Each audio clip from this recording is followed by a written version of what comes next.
రైతులు సాగు చేసే ప్రతి పంటలో లాభాలే ఉంటాయన్న నమ్మకం లేదు. అలాంటప్పుడు ప్రత్యామ్నాయ పంటలను ఎంచుకోవాలి. దాంతోపాటు వ్యవసాయ అనుబంధ రంగాలైన పాడి పరిశ్రమ, కోళ్ల పరిశ్రమ, చేపల పెంపకంతో మంచి లాభాలుంటాయి. రైతులు ఇలాంటి రంగాలపై కూడా దృష్టి సారిస్తే మంచి ఆదాయం గ్యారంటీగా ఉంటుంది. వరి, మొక్కజొన్న, చెరుకు, పసుపు ఇలా ప్రతి సీజన్కు ఒక పంట పండిస్తుంటాడు భూమేశ్వర్. పండించిన పంట ద్వారా మంచి లాభాలు ఆర్జిస్తాడు. దీంతో పాటు వేసవి కాలంలో ఒక 3-4 నెలలు ఎలాంటి పంటలు లేకుండా ఉన్నప్పుడు కూడా ప్రతిరోజు లాభాలు వచ్చేలా ఒక ప్రణాళిక పెట్టుకున్నాడు. దానికి అనుగుణంగా దేశీ కోళ్ల ఫామ్తో మంచి లాభాలు పొందుతున్నాడు.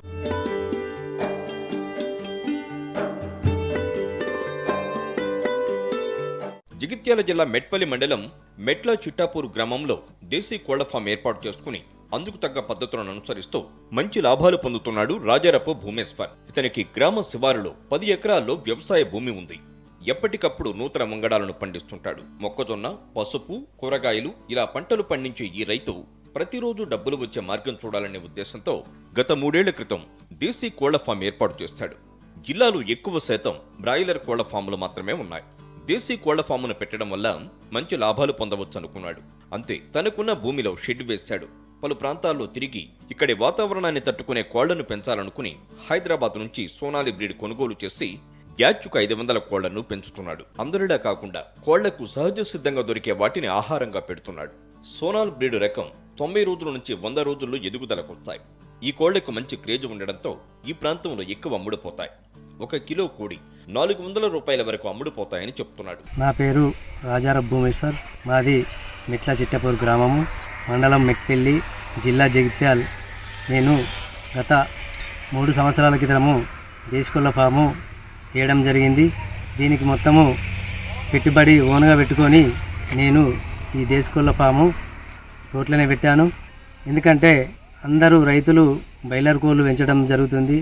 దానికి ఏదో కంపెనీల ద్వారా ఇన్కమ్ తీసుకుంటున్నారు కాబట్టి నేను దాన్ని ఎంచుకోక ఈ దేశీకోళ్ల ఫామ్ అనేది మా మెట్పల్లి మండలంలో అప్పుడు ఎక్కడ లేదు. నేను ఈ దేశీకోళ్ల ఫాము వేయడం ఎంచుకున్నాను. ఎందుకంటే ఈ దేశీకోళ్లు అనేది ఖర్చు తక్కువ, లాభాలు ఎక్కువ ఉంటాయి. ఎందుకంటే దీనికి గడ్డి కానీ ఏదన్నా చెత్త బిత్త పడేసిన తింటాయి కాబట్టి మనకు తక్కువ ఖర్చు ఉంటుంది. అందుకోసము నేను ఈ దేశీకోళ్లు వేయడం జరిగింది. ఫస్ట్ నేను షెడ్ వేసిన తర్వాత కొన్ని గ్రామాలు తిరిగాను. ఎందుకంటే ఈ దేశీకోళ్ల ఫాము మనకు అనుభవం లేదు కాబట్టి కొన్ని అనుభవదారుల ద్వారా సలహాలు సందేహాలు తీసుకొని వాళ్ళ ద్వారా కొన్ని పిల్లలు తెప్పించి పెంచడం జరిగింది. అదేవిధంగా ఇప్పుడు నేను ప్రస్తుతానికైతే బ్యాచ్కు 500 పిల్లలు హైదరాబాద్ నుంచి తెప్పించి సోనాలి అనే బ్రీడు ఎన్నుకున్నాను. ఎందుకంటే మా వాతావరణకు అదే తట్టుకుంటుంది. ఈ పందెపు కోళ్ళు కానీ మన ప్యూర్ దేశీ కానీ ఎందుకంటే మన వాతావరణకు తట్టుకుంటలేవు. ఈ సోనాలి బ్రీడ్ అనేది మాకు మా వాతావరణకు తట్టుకొని పిల్లలు కూడా బాగా పెరిగి తొందరగా గ్రోతింగ్ వస్తున్నాయి. కాబట్టి నేను ప్రస్తుతానికి ఇప్పుడైతే ఈ సోనాలి కోళ్ళమే పెంచుతున్నాను.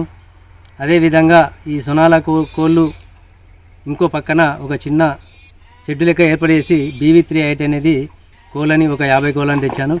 ఎందుకంటే ఇది ప్రతిరోజు కోడి ఒక గుడ్డు 300 రోజులు పెడుతుంది. ఈ గుడ్డు ద్వారా మనకు చిల్లర ఖర్చు కోసము, మెయింటెనెన్స్ కోసము ప్రతిరోజు నాకు 50 కోడిగుడ్లు వస్తాయి. దానికి 10 రూపాయల చొప్పున అమ్మటం జరుగుతుంది. 10 రూపాయల చొప్పున అమ్మినా కానీ ప్రతిరోజు 500 రూపాయల ఆదాయం వస్తుంది. కాబట్టి దీన్ని సైడ్కు కట్టి చిన్నగా ఒక పక్కకు జాలి కట్టి పెంచడం జరుగుతుంది. అదేవిధంగా సోనాలి అనేది బ్రీడు మనకు ప్రస్తుతానికి నేను ఒక నెల వరకు కంపెనీ దానా వాడతాను. నెలైన తర్వాత అవి 1/2 కేజీ కాగానే నేను మా తోటలో ఫ్రీ రేంజ్గా ఈ సోనాలి బ్రీడుని పెంచడం జరుగుతుంది. ఈ సోనాలి బ్రీడు 3 నెలలకు మనకు కిలో నుంచి కిలోపావు వరకు వెయిట్ వస్తుంది. ఒక్కొక్క కోడికి నేను ఒక చిల్లర చుట్టుపక్కల వాళ్ళు తీసుకపోతేనేమో 400 కేజీ అమ్ముతాను. అదే కాకుండా ఒక చికెన్ సెంటర్ వాళ్ళు తీసుకపోతే 10 కిలోలు 20 కిలోలు తీసుకపోతే 350 రూపాయల కేజీ అమ్ముతున్నాను. ఇట్లా బ్యాచులు అమ్ముకుంటా నేను ఒక రైతుగా ఎంతో కొంత సైడ్ బిజినెస్ లెక్క ఆదాయం పొందుతున్నాను. తన తోటలోని గోధుమ గడ్డి, వరి గడ్డి పెంచి వాటికి ఆహారంగా పెడతాడు. అలాగే నిత్యం నీళ్లు, దాన సమయం ప్రకారం అందిస్తాడు. DV38-50 రకం కోళ్లను కొనుగోలు చేసి వాటి గుడ్లను రోజు విక్రయిస్తున్నాడు. అటు కోళ్లతో ఇటు గుడ్లతో మంచి లాభాలు పొందుతున్నాడు. బ్రాయిలర్ ఫామ్ కాకుండా ఇలా దేశీ కోళ్ల పెంపకంలో మంచి లాభాలుంటాయని చెప్తున్నాడు ఈ రైతు. పొలాలు ఉన్నాయి, తోటలు ఉన్నాయి. ఎందుకంటే ఈ పొలాలు వేసిన తర్వాత ఒక రైతుకు ఏం పని ఉండదు. రైతు ఎందుకంటే వట్టి ఉండకుండా ఎప్పుడు పని ఉండేలా ఉంటుంది కాబట్టి నేను ఈ దేశీ కోళ్ల ఫామ్ పెట్టాను. ఎందుకంటే మనకు వరి పొలం వేసిన తర్వాత పని ఏ రైతుకైనా పని తక్కువ ఉంటుంది, మక్క పోసినాక పని ఉండదు. కాబట్టి ప్రతిరోజు పని ఉండాలంటే ఇసుంటి కొన్ని సైడ్ బిజినెస్ లెక్క కోళ్ళ ఫారాలు కావచ్చు, ఆవుల ఫామ్ కావచ్చు, ఇట్లాంటివి పెట్టుకుంటే మనకు లాభాలు వచ్చే అవకాశం ఉంటుంది. ఈ కోళ్ళకు కూడా నేను మా తోటలో వండిన మక్కలు కానీ వడ్లు కానీ ఇలాంటివి దానగా వేసుకుంటాను. అంతేకాకుండా ఈ మక్కలు నాకు గిన్నె ఉంది, గిన్నె ద్వారా మక్కలు, తవుడు, పల్లిపిండి, దీంట్లో మినరల్ మిక్సర్ అనేది కలుపుకొని నేను ఈ కోళ్ళకు రాత్రిపూట వేస్తా. పొద్దున్న దాకా మొత్తం నా తోటలోనే తిరుగుతాయి ఫ్రీ రేంజ్గా.